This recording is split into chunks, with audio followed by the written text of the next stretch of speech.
Ok, nous commençons. On avait déjà commencé le remez, le signe qu'il y avait au chauffard à Rosh Hashanah. Donc, c'est la peine de mettre ça en pratique pendant le chauffard. C'était l'alinéa 4, donc on est au milieu de l'alinéa 4 du chapitre 3. C'est pour cela que l'homme doit se considérer toute l'année comme s'il est moitié méritant, moitié coupable. De même, le monde entier est moitié méritant, moitié coupable. Il a fait un péché. Il a fait balancer lui-même et le monde entier dans le côté de la culpabilité. Et il lui a causé destruction. Il a fait une seule mitzvah.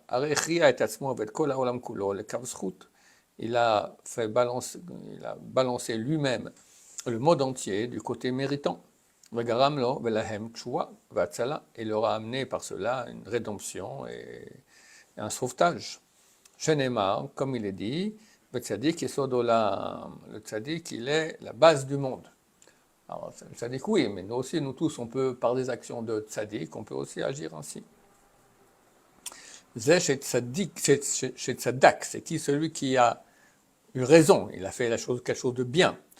Il a fait balancer le monde entier dans le mérite et l'a sauvé. Et à cause de cela, le Bnei Israël ont la coutume de faire beaucoup de tzedaka et beaucoup de bonnes actions, et de faire beaucoup de mitzvot, mais Rosh Hashanah va Yom Kippourim, entre Rosh Hashanah et Yom Kippourim, enfin depuis Rosh Hashanah jusqu'à Yom Kippourim. Yater Mikol Yemot Hashanah, plus que toute l'année, donc les 10 jours de pénitence. Venahagu Kulam Lakum Balayla Ba'asrat Yamim Elu, et ils ont la coutume tous de se lever la nuit pendant ces 10 jours, ou de Palel, Bebetek Nesiyot, et de prier dans les synagogues, Bedivot Achanunim, en paroles de supplication, ou Kivushin, des choses qui conquièrent le cœur, Ad Sheorayom, jusqu'à ce que le jour se lève. Bon, c'est les Sichot. Donc le Rambam pour lui, Sichot, c'est que les 10 jours de pénitence, nous, Baruch Hashem, on fait depuis Rosh Chodesh Elul. Hey, alinéa 5. Lorsqu'on va juger les péchés de la personne par rapport à ses mérites, on ne compte pas le premier péché qu'il a transgressé. Alors ici le commentateur en bas il dit qu'on parle maintenant du péché, on parle de jugement après la mort.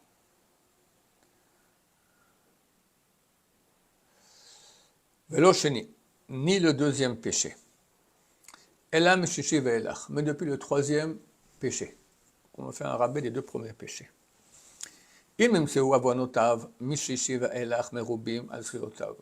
Si on compte depuis le troisième péché, et néanmoins il y a plus de péchés que de mérite, on a vu qu'auparavant ce n'était pas d'après le nombre mais d'après la qualité, ces deux péchés qu'on avait enlevés, on les remet dans la cagnotte. Vedanin oto alakol, et on juge pour tout. Et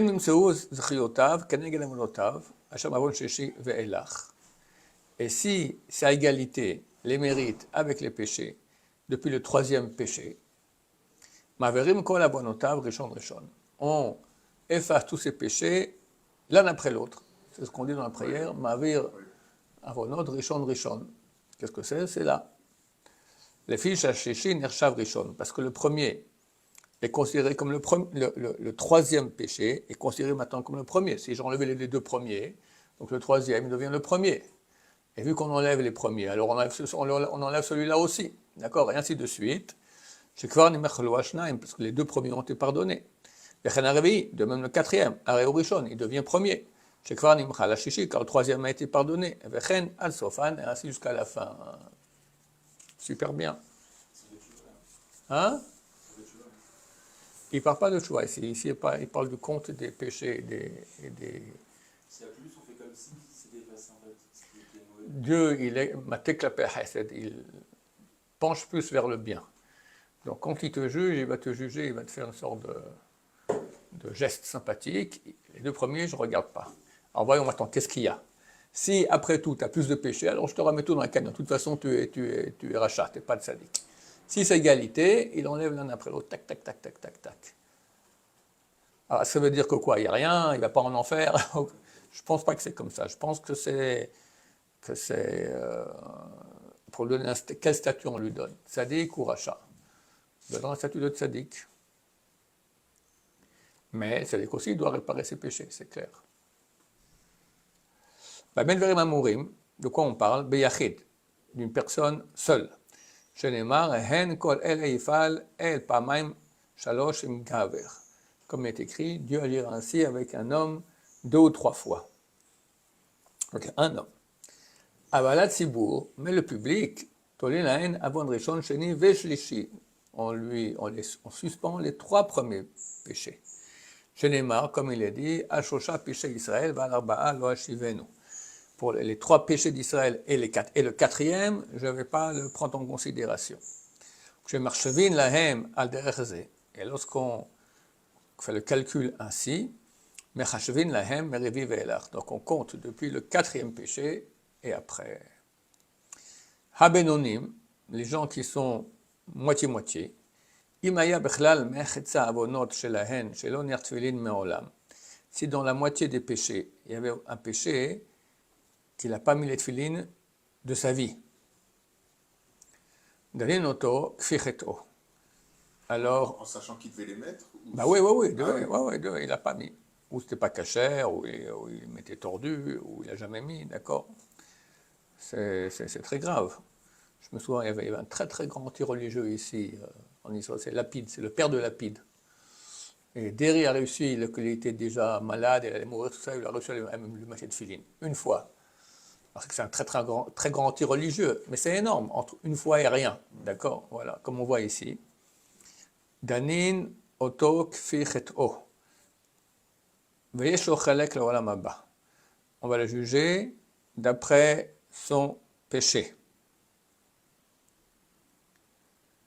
Parce que normalement, les moitié-moitié, alors Dieu, vu qu'il est matek la hesed, il penche plus vers le côté du bien, alors normalement, on ne va pas prendre en considération, vu que c'est moitié-moitié. Mais s'il y a ce péché-là, alors non, on prend en considération, on va le juger d'après son péché.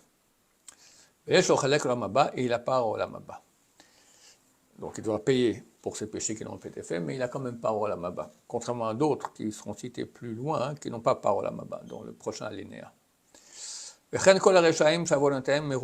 même, tous les mécréants qui ont plus de péchés que de mérite, danin otan kefi chataehem, on les juge d'après leurs péchés. Et ils ont part au olam haba, donc ils vont purger leur peine, et après ils vont au olam haba. Chez Kol Israël, car tout Israël, ils ont part au olam haba. Afapi shechatou, bien qu'ils ont péché.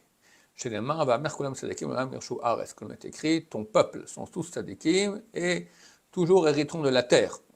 Eretz, cette terre dont on parle, machal, c'est une allégorie. Klomar, Eretz Achaim, ve'u olam haba. La terre de vie, c'est olam haba. Vechen chasidei umot haolam, mais aussi les pieux parmi les nations, yeshem chalek olam haba aussi une part dans olam haba plus petite. Non, c'est écrit dans le Red Baz, c'est un commentateur donc, du Rambam, dans les lois, chapitre 9 du Rambam, dont Echot Melachim parle des goïms, d'accord, des Bnei Noach. Et alors là-bas, c'est écrit qu'ils ont aussi, c'est marqué qu'ils ont part au olam haba. Dans la version non censurée, c'est marqué qu'ils ont une part au olam haba plus petite. C'est normal, ils font 7 mitzvot, nous on en fait 613. Baruch Adonai, l'olam, amen va amen.